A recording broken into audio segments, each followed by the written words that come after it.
Good afternoon, Grayson. How are you? Fantastic, Jason. Thanks for having me, buddy. Yeah, no, I'm really excited to have you on today. We were just catching up before we started recording about how much fun this is going to be. So we got a lot to talk about today. Let's get right into it. So Grayson, I always like to start the show by letting my audience know how we met. And we actually met, we've never met in person. You're all the Yes. way over in New Jersey today, all the way over in New Jersey, which we'll probably talk a little bit about, far, far away from me because I'm all the way in New York. And you're technically in New York, which I think we'll talk about in a minute. So Yes. Grace and I actually met through a mutual friend. You came on to a networking event that I was on. And I think we mutually said like, hey, I wanted to connect with you and hear like what you're up to and what you're about. It sounds like you have an interesting company. So we actually had a great chat a couple of weeks ago. And that's how Grayson and I originally had met. And we, in the time of COVID, because we're recording this here in the beginning of June, we have not met in person quite yet, which is for our own safety. And, you know, this is the way it's going in the world right now, but I'm sure we'll meet in person sometime soon. And I hope so, man. yeah, so I'd love it, first of all, Grayson, if you would introduce yourself to the audience, who you are, where you are in the world today, what you generally, what you do, and anything else you want to share to kick us off. Sure, buddy. I'm Grayson Berry. I'm living in West New York, New Jersey, which is a little bit confusing. We'll talk about that a little later. Yeah. Moved out here from Dallas, Texas, by way of Los Angeles, California. So I was born and raised in Houston, Texas. Probably the worst sports town in America, but a good place nonetheless. Good people, good food. We'll talk about that too, hopefully. And I've been full-time acting for about 18 years, and in the last 10 have added directing and producing to my plate. And I also love to host. So one of the things I did was hosted a documentary about all 31 NFL stadiums, and we went around in a 1967 VW air-cooled bus called Hail Mary. So a little bit of everything, man, a little bit of everything. Yeah, that's super cool, Grayson. Awesome. Well, again, so glad you're on the show today. So another tradition I have on the show is our first impressions of each other, and our first impressions of each other would have been done via Zoom, like everything is being done Zoom. And because it's my show and I make the rules here, you get to go first. So Grayson, what was your first impression of me when we met on the networking meeting where we didn't really get a chance to chat, or when we actually got a chance to connect one-on-one? Oh, good. I get both. That's good. Whatever you prefer. I'll give you the choice. Dealer's choice. I'll take the phone call. Man, you were a monster. No, you were incredibly kind, man, and really understanding. That comes across. I think you're a sports fan too. Yes. And so it's always nice to have somebody who's had some heartache, and it sounds like you have as well, to connect on that level. Unfortunately, yes, that's true. So, my first impression was, you're an easygoing guy that doesn't take yourself too seriously. Yeah. And that to me shows a lot of strength. So, yeah. Cool. Well, my first impression of you, and what I love about this little bit on the show is like, we never actually talk about this beforehand. So you're probably I don't know if you're going to like this or hate this, but you definitely have like a Matthew McConaughey thing going on. And I mean it in the best way. Like I haven't seen your abs or anything, so I can't speak to that part of it, but your vibe is very like Texas, totally cool. Like definitely a dude I'd love to, have a beer with sometime, or whatever it is we decide to partake in. And also my first impression of you is, again, like the sports thing. I love sports. You love sports. We nerded out over the stadium stuff. And also my impression of you is that you're also a really good dude who's done a lot of cool stuff in your life around both some things that maybe you thought were your passion, and then you actually switched it up. And also some things that my impression of you is you're like out there creating a lot of cool stuff in the world now that is really aligned to who you are. So I'm actually really excited to talk about all that with you today. Oh, all right.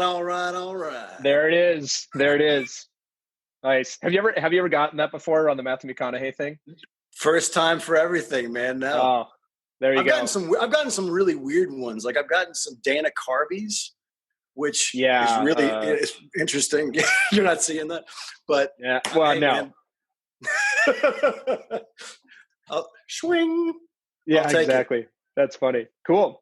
All right, let's get into it. So first question for you, Grayson. What is something that you nerd out about? Oh God.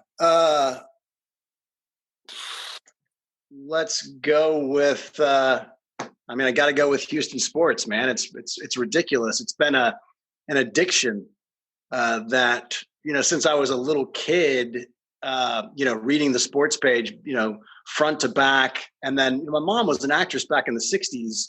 And so we always around the family television sort of had this habit of, oh, there's Richard Pine, or there's this person. So I was always really good with names and faces.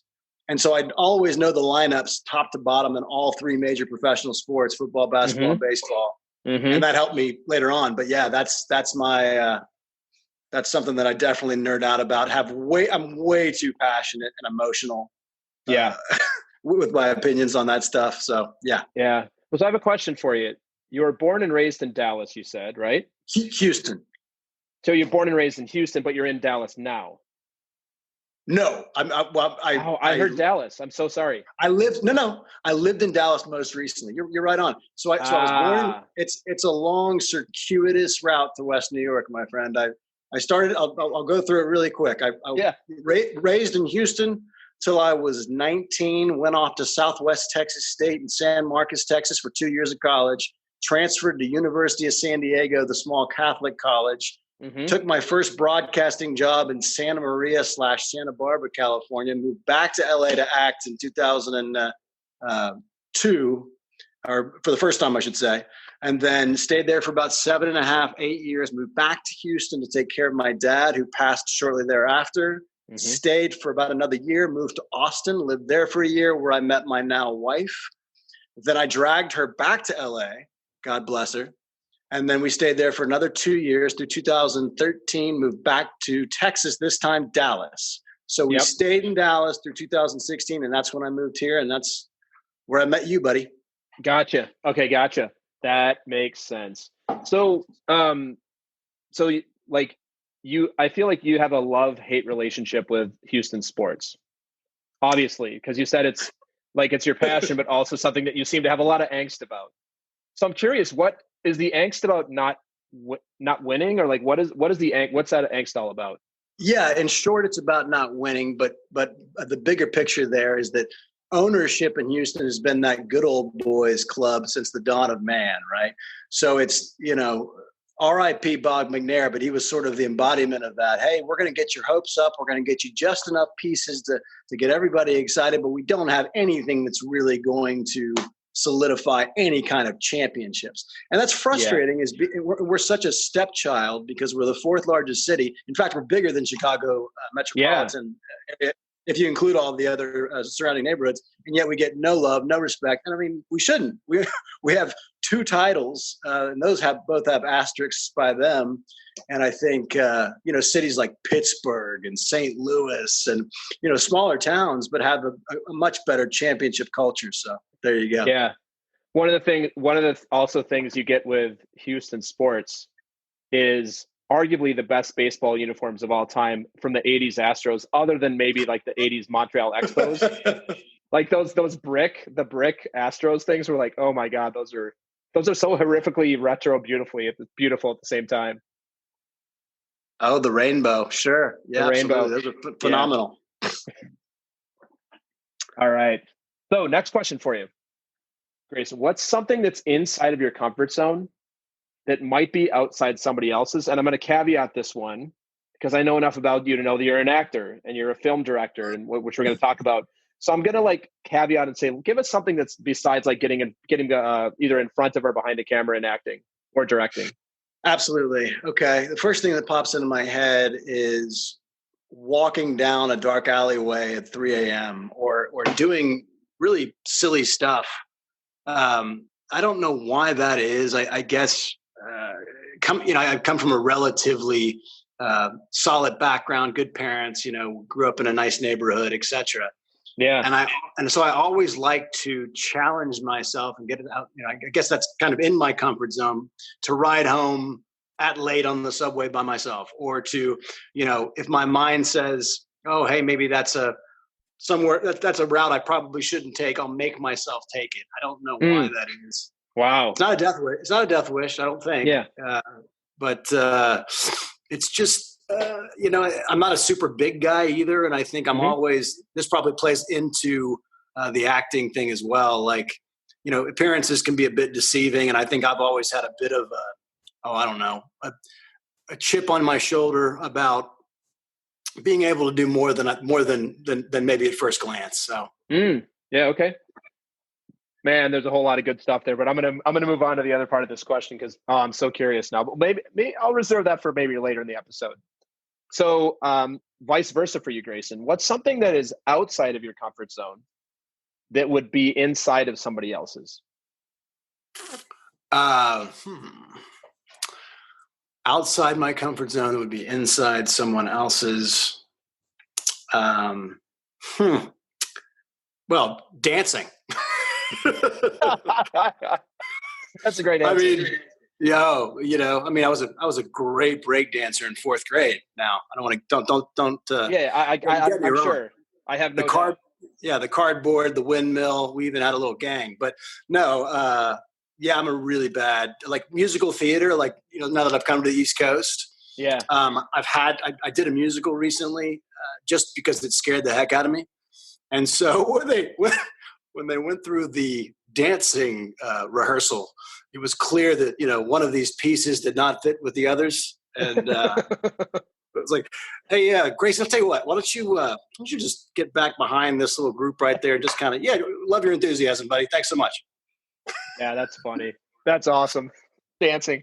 I was like, and I'm glad you actually expanded about it because I'm like, what does he mean by that? Is it like at a wedding, your wife's going to not want to dance with you? Is it like related to your profession?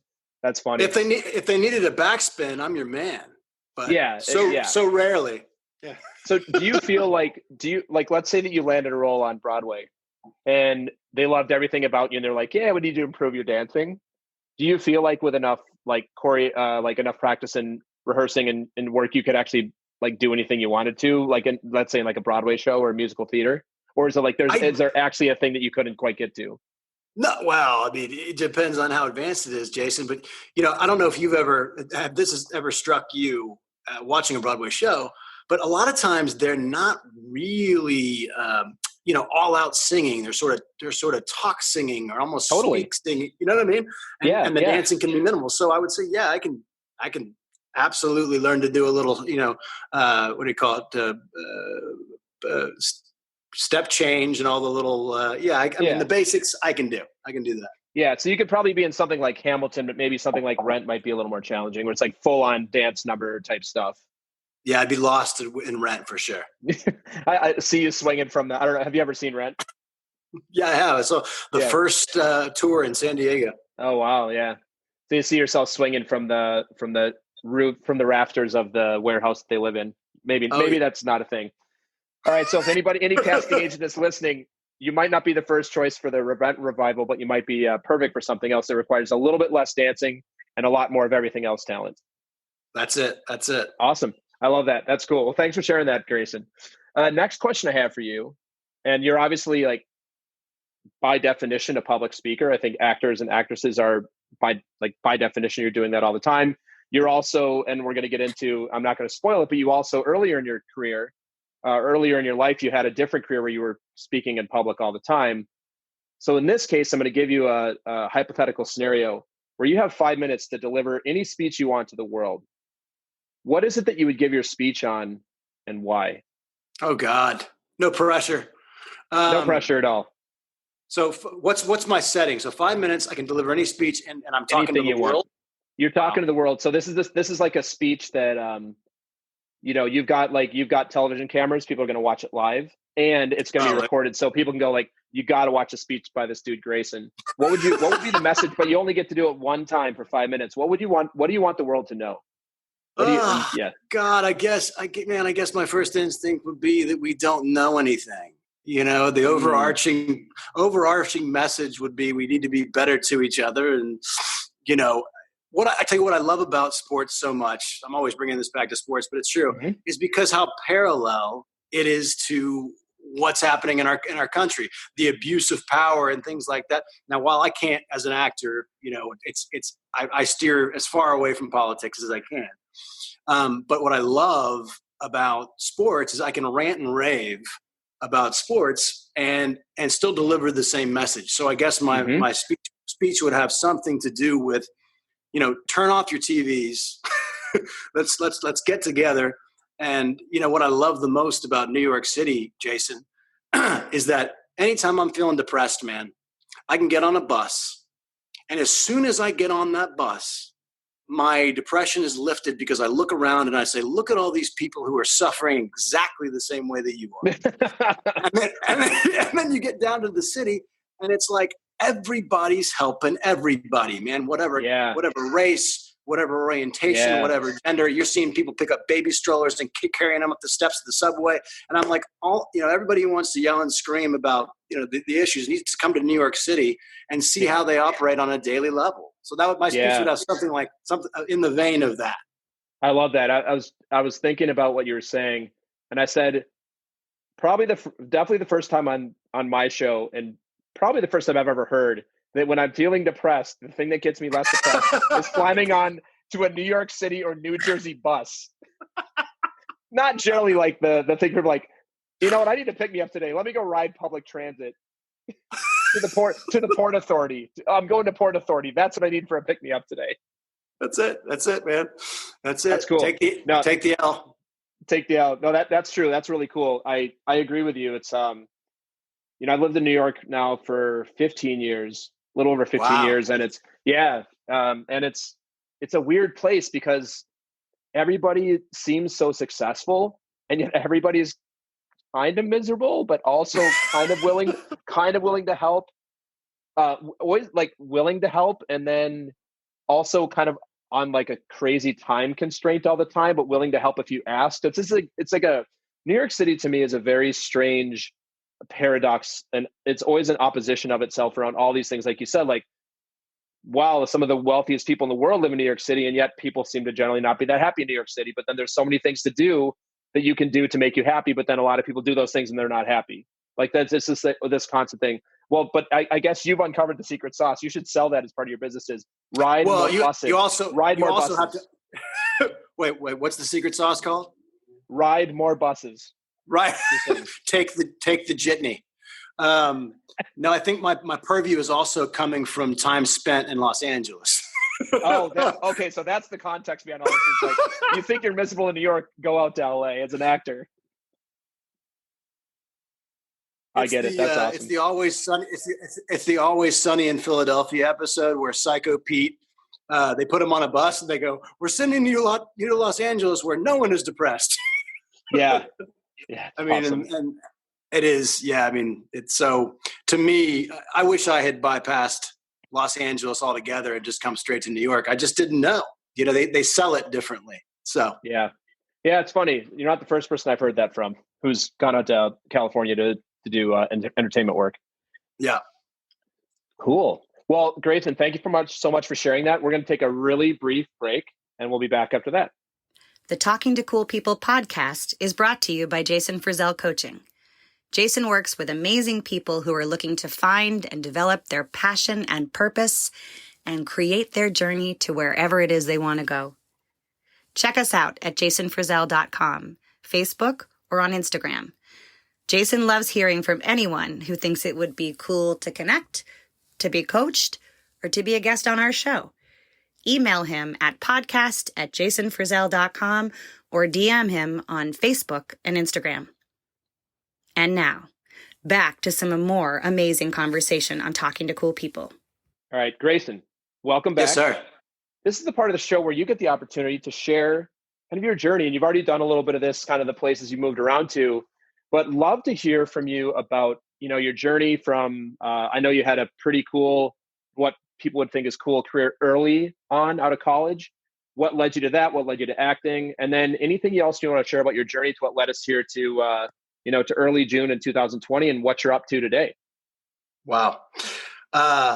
Sure, buddy. So I think like a lot of kids in America, as we sort of make our way through the school system, it's like crash landing an airplane. Right? Well, you're bad at math, so maybe you should try English. Oh, you're pretty good at writing. You're pretty good at public speaking. For some reason, people listen to you, so maybe you should pursue that.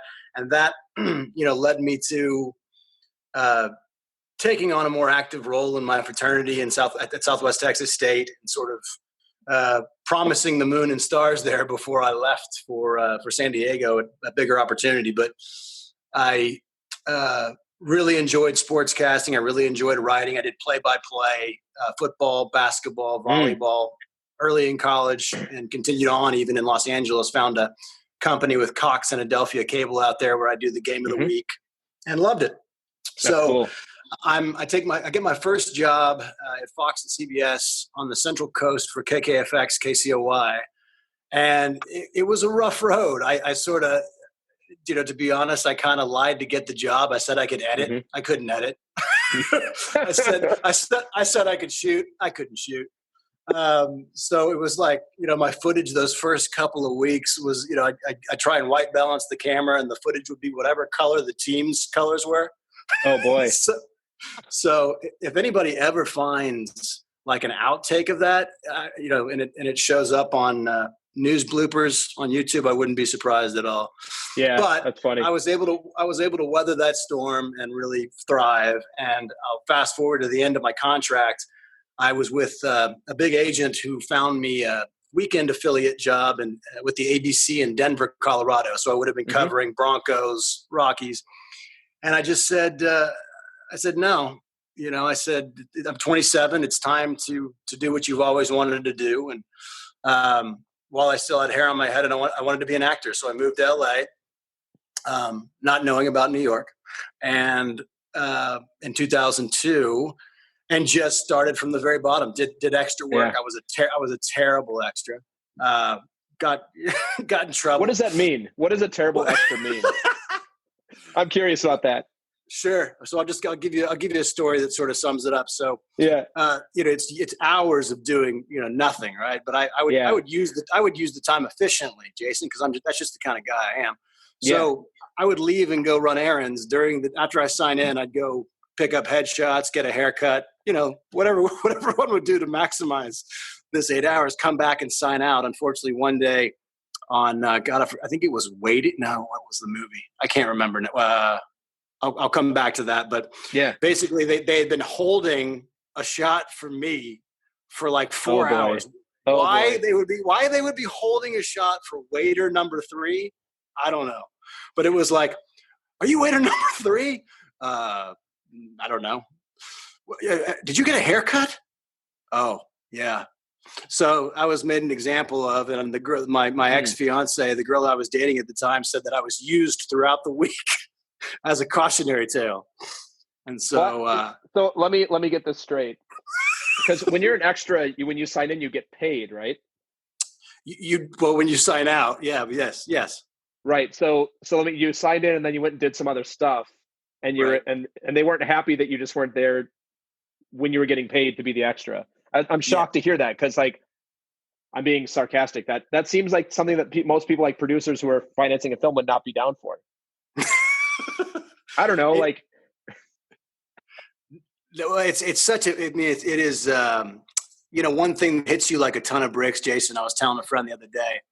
I showed up after having a bit of a career, as an actor. Yeah. And you are treated like absolute garbage, in those, coming up early auditions where you're just sheep.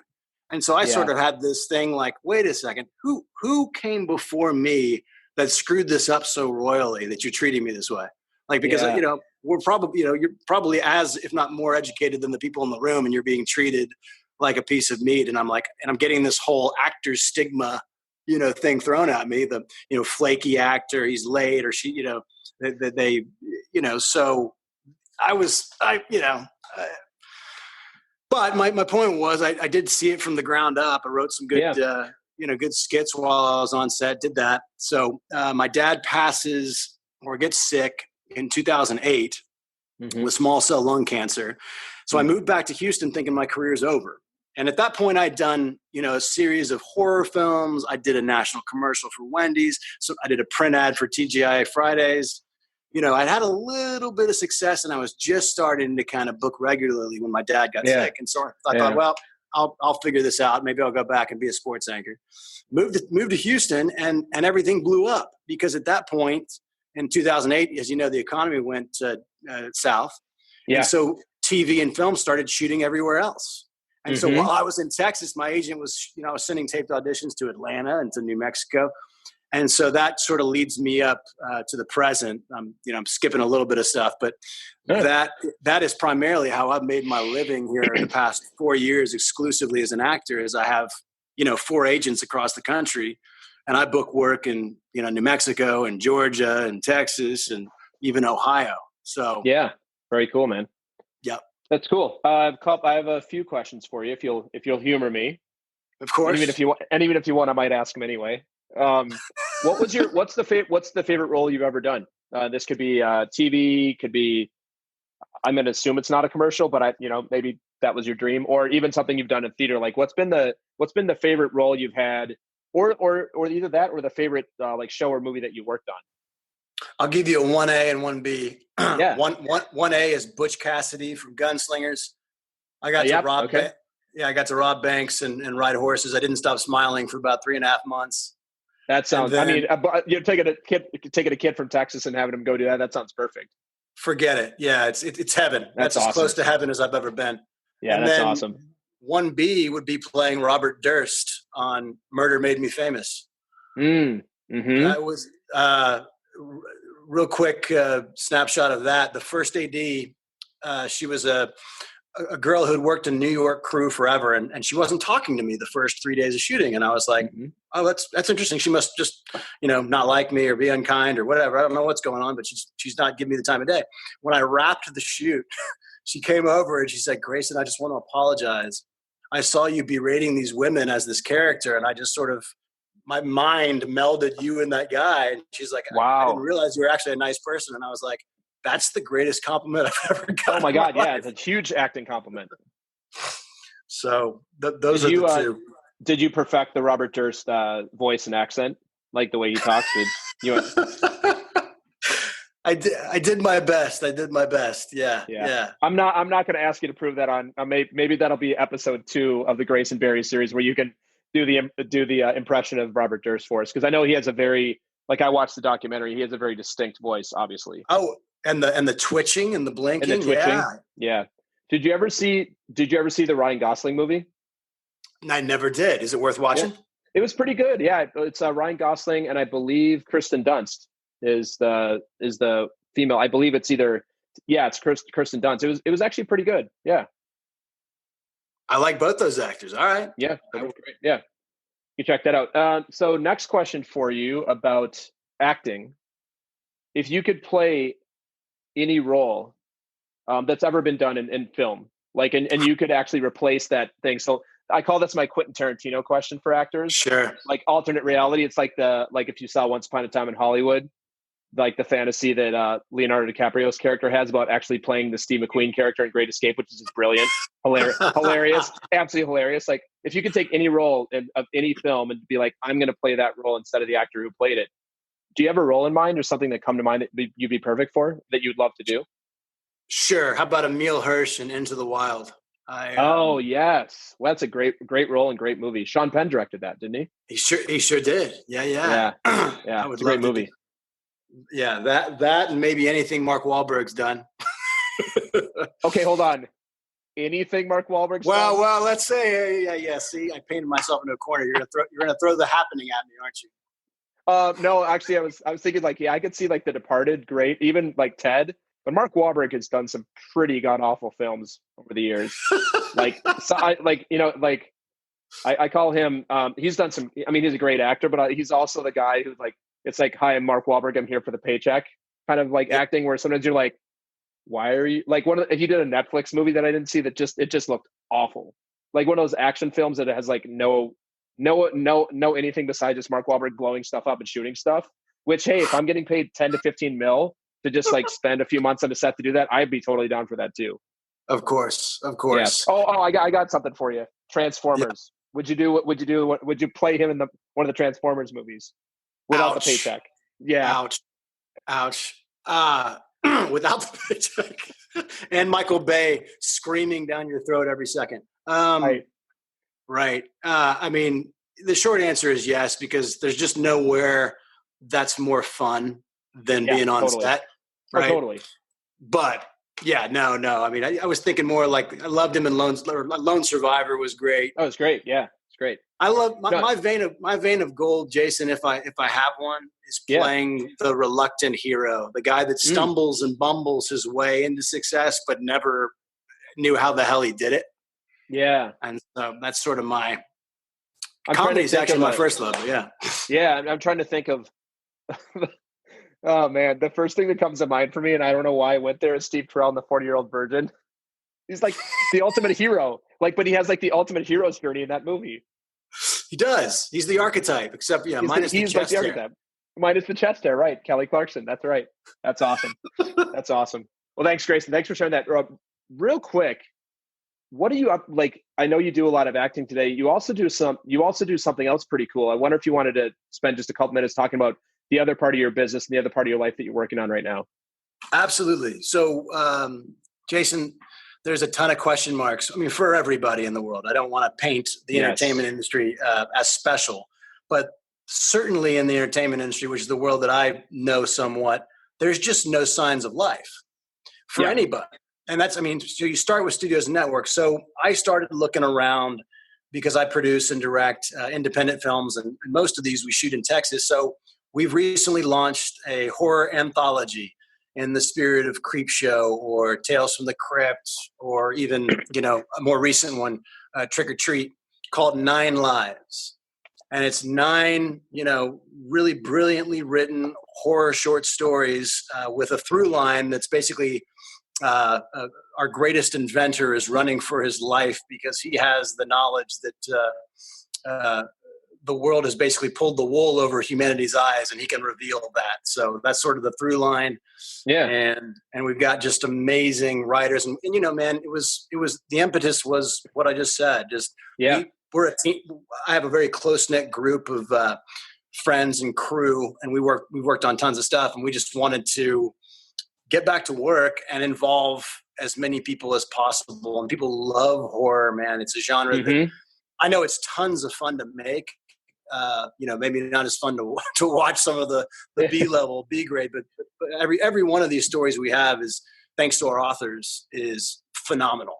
And also, man, the thing that excited me the most from a directing standpoint of this thing is I always wondered, maybe you did too, what would happen if everybody played the stakes through the roof as actors? In other words, if everybody gave 150% on every take at every moment, instead of that, you find that a lot of those performances are uneven. So in horror films past. So that's what we're working on now. We're launching it June 9th.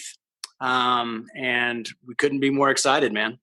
Where can I watch it? Where can the audience, where can we actually catch it and see the work? Well, so we've begun the process of funding and pre-production and all the fun stuff, and we're inviting all of the everybody who's into it. And one of the cool things we're doing is we're fulfilling the perks, I guess you could say, while it's happening. Like we want people who've always wanted to do a film but didn't know how, or they've always wanted to be an actor and didn't know how, or they have a script and they don't know how to get that started. We're sort of a network of people that's going to be a lifelong connection for whoever wants it while we make this film. It's not lost on me that people want to know. They want to know how to get started. So that's what we're doing. I started a production company a while back that does novel trailers as well, and the same team has worked in that arena where we and I'm even rethinking that we really create sizzle reels for authors and writers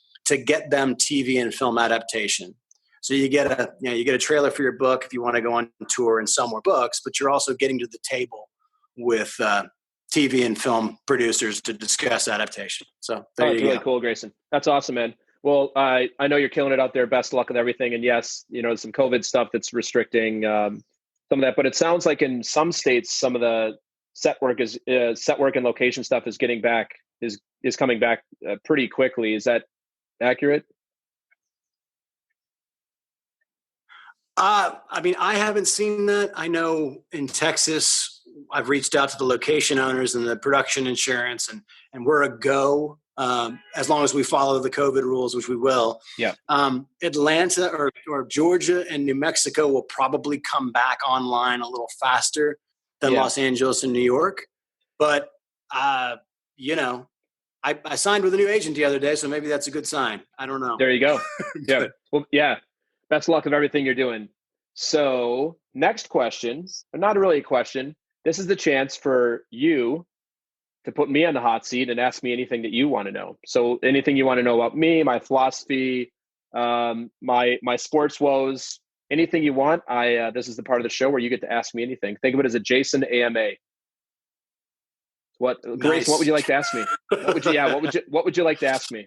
Nothing is out of bounds, and I can still say no if I want. Okay. You have the right to refuse. All right. So, what if you're not feeling up to par, Jason? You're a life coach, and I've always thought, what pressure that must be to have to be looked to as a mentor. So, what do you do? Say you've got a session in an hour, and you're just feeling like absolute ass. Yeah. How do you get yourself going? How do you talk to your prospective clients about that when you're feeling, less than or suffering, that kind of thing?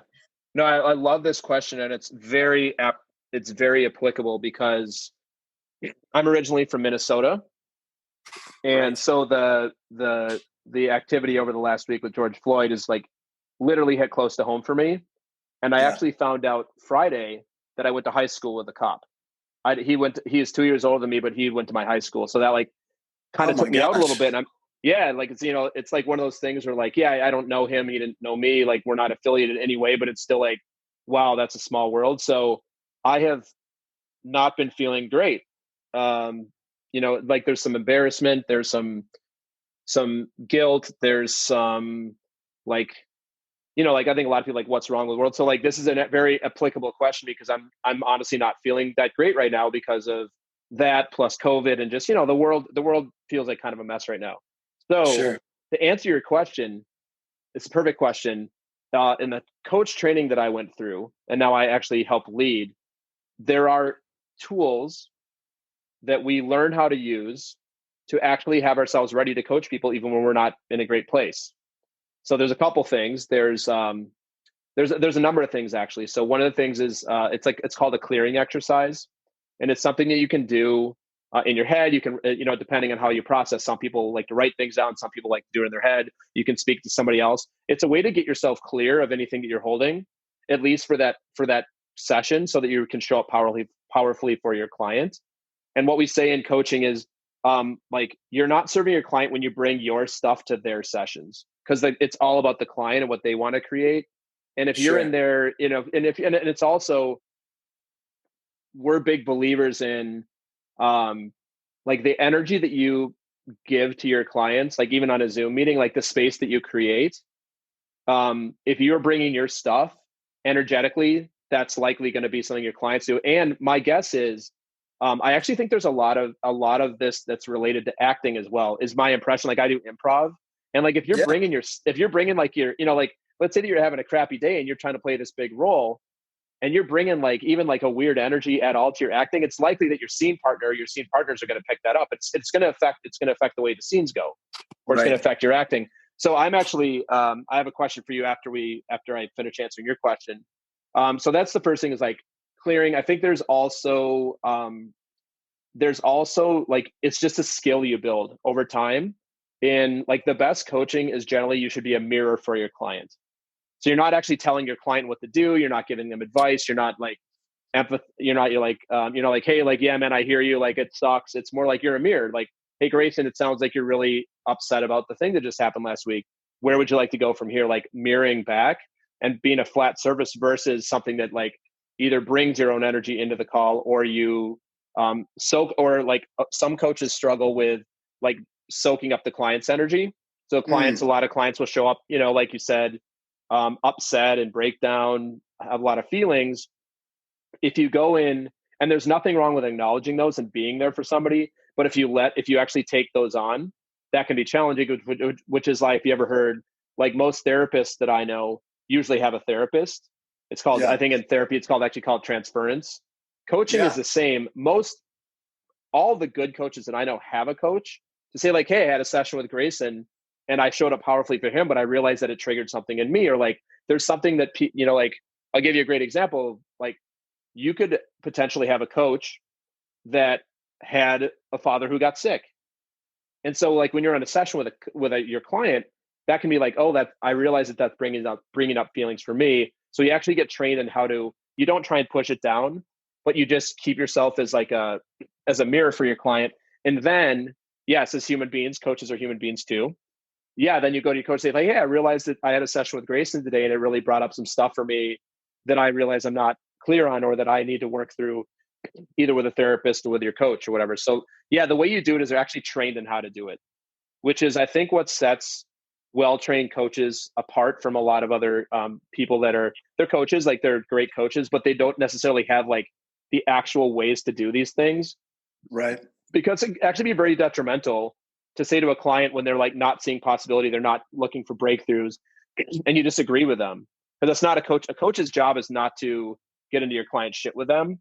It's to stand for your client in the midst of the shit and stand outside of them, that there's some other possibility out there. That's powerful. That's powerful. Yeah. So thank you. That's a cool question. I've never had that asked me. That's a great question. Yeah, no, I'd love to learn more about the clearing at a later date for sure. I'll give it to you. Yeah, I'd be happy to. It's just something I can send to you. I actually have a quick question for you on this because I'm curious about it. In acting, is there something similar to get you ready to do a scene when maybe you're just like, you're not connecting with a character or something like that? To me would seem to be there's some training that you would get as an actor around that as well. No, they need it. That's where we need you, buddy. We need the Jason Frizzell clearing method to come to set, because honestly, I'll say this as honestly as I can, in the best way that I can. And that is, they don't teach you about how to deal with egos, right? They teach you how to do the role. They teach you how to book it. But that one person, guy or girl, that can make your life a living hell, how you go home after dealing with that person, is massive. So, I mean, all I know, man, is my yoga and meditation. If I didn't have that, I might be out on the streets, naked right now, freaking out. Right. Yeah. Yeah. But you specifically, you do have a structure to help you stay grounded. And for you, it's yoga and meditation. I'm up 2.5 to 3 hours before I have to go to set doing all that stuff so that I'm more impervious to the ups and downs. Yeah. Yeah. But so what I'm hearing you say, Grayson, is like you've developed that for yourself, but it sounds like that's not like a best practice that actors and actresses do. That's like something that you've structured, but there are actors that show up on the set like super whatever, and then go do the role, and it's just going to affect the way you're going to show up, like energetically. 100%. Yeah. Do you watch the show Barry? Maybe the best show in 20 years. Oh, that show is so good. The scene where I feel like every actor and actress watches that show. And I mean, Bill Hader, he's brilliant. The scene where he actually has to do and I'm not going to spoil it for those who haven't watched it, go watch it, but where he actually has to do the thing that he's super broken up about. And then he has to do the scene. Unbelievable stuff. Like just unbelievable. Oh, so good. Well, yeah, that's it. It's dropping your drawers, right? And I love how Henry Winkler turns that around on him, right? Yeah, he's like, "You are doing Afghanistan what I really wanted to do about you. Go on." Yeah, exactly. So good, so good. Well, thanks for the question, Grayson. That was I love this part of the show because I generally get questions from my guests that make me learn something about myself, and I've never actually thought about that. I mean, it's something that I do, but it's something that I'm happy to actually express out to the world. So thank you for that. And now I am going to give the hot seat back to you. Uh-oh. Because again, speaking of ego, it's my show. So that's what I'm going to do here. I got some scary horror style questions for you here. Maybe not. I see how it is. Not at all. So Grayson, what are you passionate about? Like what's something that you're passionate about? Wow. I'm passionate about family. I'm passionate about my friends. I find that as we get older, man, a lot of times we don't nurture that garden of friendships. Yeah. And I've run into some things recently with flying back to Dallas to go see some family and friends, how things are different now. Because of the circumstances, to but I'm very passionate about keeping that going, man, because I think watching my parents, as a kid, you're just kind of like, hey, why don't you have more friends? Like, why don't you go do social things with your buddies at 45, 50 years old? And I'm like, I want to keep that going. Yeah. So this is such a timely answer. I had a Jordan Harbinger on the show a couple weeks ago. I don't know if you know who he is, but he's a big podcaster, and he has a thing called 6-minute networking. And he specifically talks about this. He talks about how to maintain relationships and friendships and how it's a lost art that most people just don't do. And he has some actual ways to make it easy. One of the things that he says that's, and I'm with you, like, I get this all the time where somebody will want something from you all of a sudden, like maybe somebody wants something from Grayson, and it's somebody you haven't talked to in a few years, and something like, hey man, what's up? You're like, hey, I wonder if you could do me a favor.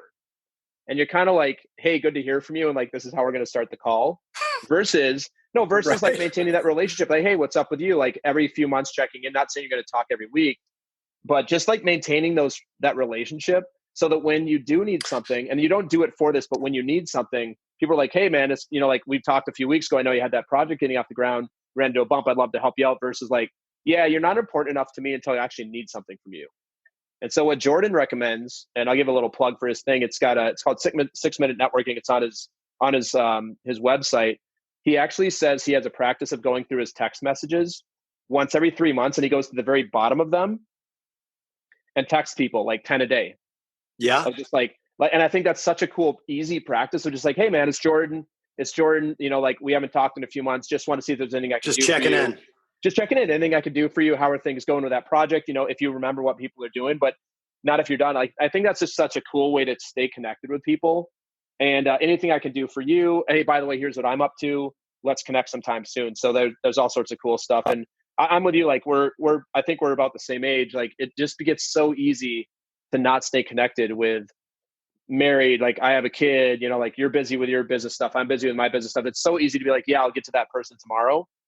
And I just like, I'm a big relationship person as well, which I think is part of the reason like our energy headed off immediately. But I think that's super cool. And I think the world would be such a better place if more people stayed connected on a more frequent basis versus the feeling I get. It's a very grabby a lot. It's like, oh, can you help me with this? Hey, can you connect me to this person? You're like, I haven't heard from you in 3 years. Like, and suddenly you need something from me. This doesn't feel great. Yeah. But people don't seem to get that for whatever reason. They don't seem to get that. So that's cool, man. I really like that. I have an addendum to my question to you. Do you mind if I ask you one more? Hit me. Okay. So it just triggered it with what we were talking about. So you've heard the expression from various success coaches, you are the sum total of the 5 people that you hang out with. Yep. Okay. I've sort of disputed this in my own head for a long time because I have friends from various backgrounds at various levels of suffering, and I love them all. So I'm asking you as the success in life coach, what do you think about that statement that, you are the sum total of the 5 people you hang out with? So surround yourself with more successful people for the sake of you becoming more successful. And what do you think of my response to it? So, good one. I'm going to think about this for a second. I don't know if I agree with the 5. Okay. I don't know, like to me, like the 5 number seems pretty arbitrary, especially if I know a lot of people and I spend time with a lot of people. I think you do as well. So to say like 5, I'm not sure about that.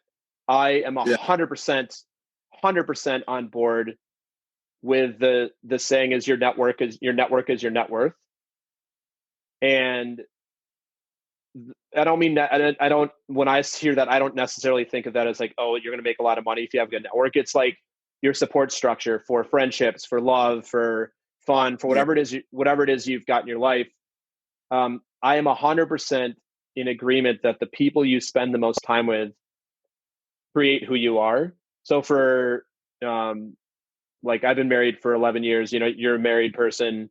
I think about the 5 people, and one of the 5 people I spend the most time with is a 4-year-old. And it's actually interesting to think about that because it's kind of true that she directly influences how I show up. Right. Even at 4, like she can't teach me anything about running a business or doing podcasting, but she teaches me about a lot of other stuff. So I agree with that. And I think, oh man, I'm just thinking, this is such a cool question. So yeah, like I look at it as a spectrum. So like everything and I look at the world as like, it's pretty much gray. You know, there's very few things that are like purely right or wrong. And I think about like, yeah, if you got the bad eggs in your life or you got unsupportive people, like that's going to drastically affect how you show up in the world. Because I'm a big believer in none of us can do it alone, which is part of the reason I'm a coach, because I think most of my clients say like, yeah, I want somebody to do this with. And then I look at like, on the other side, like, yeah, if you get this really strong group of people around you, whether that be your family, your friends, your coworkers, business partners, whatever that is for you, you can do anything. And then there's like a whole paradigm in between. So, but yeah, I think it's true. And I think it's also thinking about like kids in high school getting into trouble. It's usually because your friends are getting into trouble. It's usually not like kids usually don't like go out and get into trouble by themselves, like all by themselves.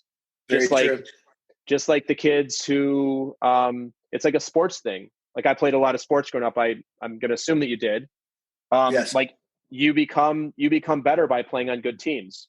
Like you actually just become better by being surrounded by other people that are committed to success and being good. So yeah, I guess my long-winded answer to your question is like, I'm not sure about the 5. And I don't know if that came from a study or if that's like some psychologist said that, but I am a firm believer that who you have in your life and who you spend the most time with, whether it be 5 or 10 or 15 or 20, you are the sum of them. And then the whole thing around like spend time with people that are more successful than you. Yeah. That one I struggle a bit with, because success is an interpretation most of the time. So, Amen. So you lived in LA. Do you know any people that would say that would like actors or actresses that would be perceived as maybe quote unquote successful who are actually miserable fucks? Oh my God. Right.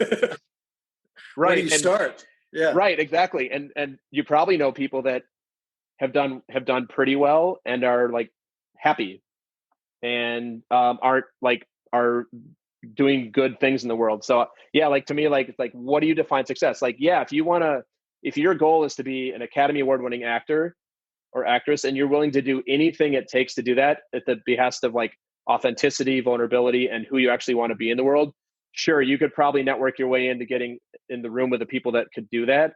And you might be miserable, but if that's your version of success, but maybe your version of success is, man, I want to get up every morning and love what I do and make money and make enough money to pay the bills and save some for retirement and go on vacation. And like, that's what you want. So like, I think the question I would have for anybody like that as a coach, I would say like, well, what does success mean to you? Because it's different for everybody. Yeah. And I think the trap can be like, well, success means, like I make a ton of money and it's sometimes material things are like, it's an achievement thing. Is like, I need to be the director who directs the Oscar winning film. And if I don't, then I'm not successful. That's a trap. Right. Because there's so many things that are actually outside of the control, especially to me, like in the arts, there's so many things that have to do with pure luck, because there's a million uber talented people who don't actually get to the pinnacle of that, who are probably doing more beautiful work and might actually consider themselves more successful because they don't have all the trappings that come with those sort of things. It's crossed my mind. Yeah. Cool, man. Yeah, of course. Grayson, what's the thing you're most proud of in your life? Oh boy. These are not easy questions. Besides your Houston sports teams. Well, they're not anymore. The Astros, the 2017 Houston Astros. Right, the moratorium. Thing I'm most proud. Okay, man. I guess the thing I'm most proud of is that I've never had anybody do me any favors in this business, and I've been able to survive. For so long, I guess I've sort of, been frustrated with that as sort of a hindrance. Mm-hmm. And as I get older, and even when I first started, I would say, oh God, I love the people that have been through a lot of stuff and have suffered and come out the other side. And now here I am, 18 years in, making my own way without any help, really. So, yeah. And I mean, I've had some help from friends on passion projects and things like that. I don't want to paint myself as a victim, because I'm not a victim. But what I'm saying is most of Hollywood is built on a family of relationships that extend far and wide. And I haven't had that luxury. So I guess I'm proud that I've kept going. And that when I get a role, it's not because I know somebody. Yeah. That's great. Do you also try and pay it forward when other people ask you for assistance? And part of the reason I ask is a couple weeks ago, I sent a client of mine to Grayson who's interested in like the film industry. And I know you had an awesome conversation. So you seemed more than willing to do that. So I'm curious if you kind of take the approach of like, I felt like nobody did this for me. So I'm going to actually be extra special to other people and do this for them. Oh man, I can't do it enough. I feel like, let's just be honest. I've had this conversation with you before, and I love what you had to say about, I still am finding the value in this. And I'm just talking about the acting now. Yeah. We're not curing cancer. We're not helping kids with autism like my wife does. It's not lost on me that we're not providing any sort of, hugely philanthropic service. And so anytime I have a chance to help somebody less fortunate than myself that's trying to get in, man, I live for it. That's awesome. Now you're hearkening back to the friendship thing. It's like when you're so wrapped up in your work, Jason, you want people to reach out and ask you, hey man, can you pick me up at the airport? Because it gives you a chance to get the hell out of your head. Yeah. So that's cool. That's awesome, man. All right. Ready for the vulnerability question? Bring it. All right. What's something that you're afraid might actually be true about you? Wow. I'm afraid that might be true about me.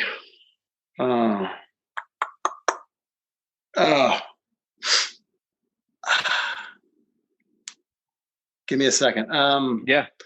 Something that might be true. I'm afraid that might be true about me. I guess,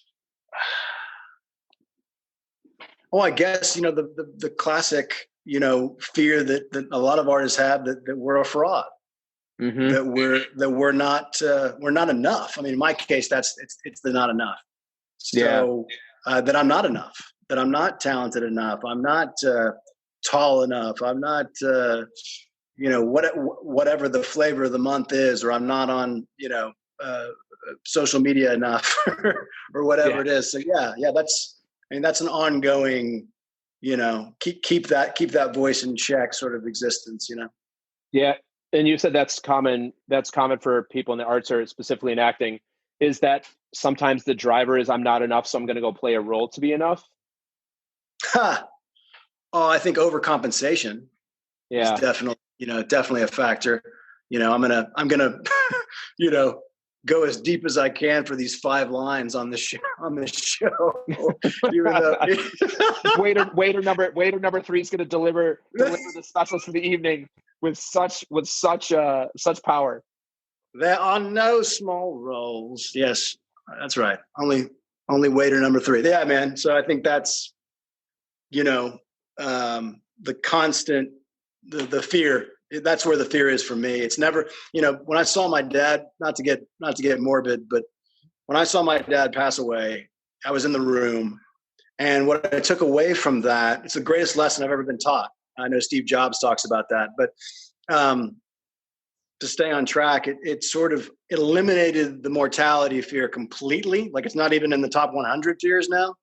Yeah. And so then the fear became solely and laser focused on living, and that fear of just not quite measuring up, or not quite being enough to get to the next whatever that level is.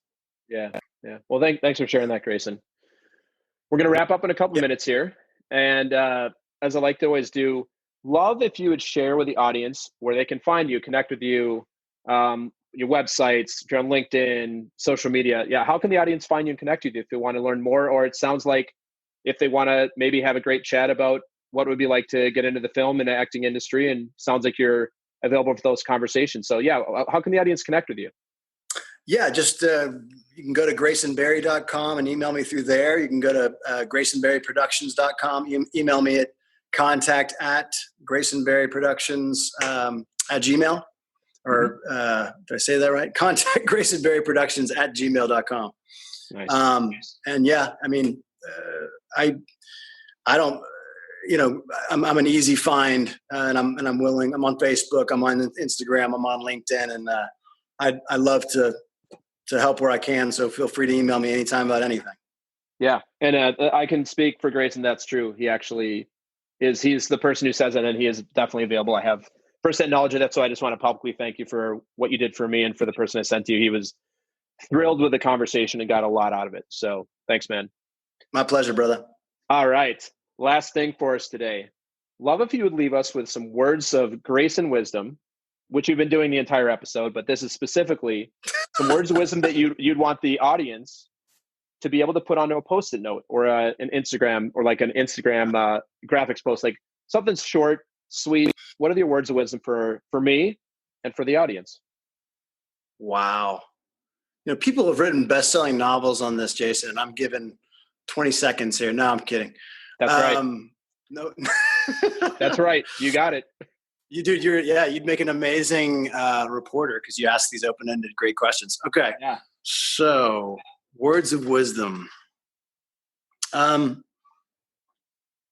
guess don't take yourself so seriously.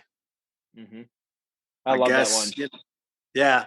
I mean, that certainly helps me get my head out of my what. Yeah. As we can get so serious and so focused on a goal that you lose all your sense of humor and your levity, and you're like, wait, why am I doing this again? So, yeah. I love that. That's actually a lesson. Oh man, it's the question you get like in icebreakers of things like, what's the lesson you wish you could teach your younger self? That one is definitely like a top one for me. Is like, you look back, like, I don't know about you, but in my 20s, like I was always committed to having a lot of fun, but there's some things I'm like, why was I so damn serious about these things? Like, come on, this doesn't even matter. Nobody remembers. Nobody's paying attention. The only person paying attention is yourself. Yes. And it's just not worth it. You're like, man, I could have spent so much more time doing the things I actually cared about, or created something new, or learned something new. Instead, I'm like focused on doing it perfectly or whatever. It's just like, just don't take yourself so seriously. That's a fun lesson. I feel like that's actually something that most people as they get older actually say is one of the top lessons that they would teach their younger self. Yet all of our younger selves are always like still in that mode. Yeah. Like it's one of those things it's kind of like parenting. No matter how many times somebody tells you how to do it or what you should do, like you just have to go through the experience. Amen. Yeah. Cool, man. Well, it's been an absolute blast getting to know you on the show today. Thank you for everything you're doing. Thank you for the art you're putting out in the world. And, again, the offer still stands when you come on for the next episode. Have your Robert Durst impression ready. I mean, I know we can watch it, but I want to see if you still got it. Like if you have to practice it, or once you do a Robert Durst impression, if that's something you can always just like easily harken back to. But again, seriously, Grayson, thank you so much for being on today. It's been an absolute pleasure. Pleasure is all mine, buddy. Anytime. Thanks so much. Thank you. Thanks for listening to another episode of Talking to Cool People with Jason Frizzell. If you enjoyed today's episode, please tell your friends. Follow us on Instagram and Facebook, and give us a shout out, or take a moment to leave a review on iTunes. If something from today's episode piqued your interest and you'd like to connect, email us at podcast@jasonfrizzell.com. We love hearing from our listeners because you're cool people too.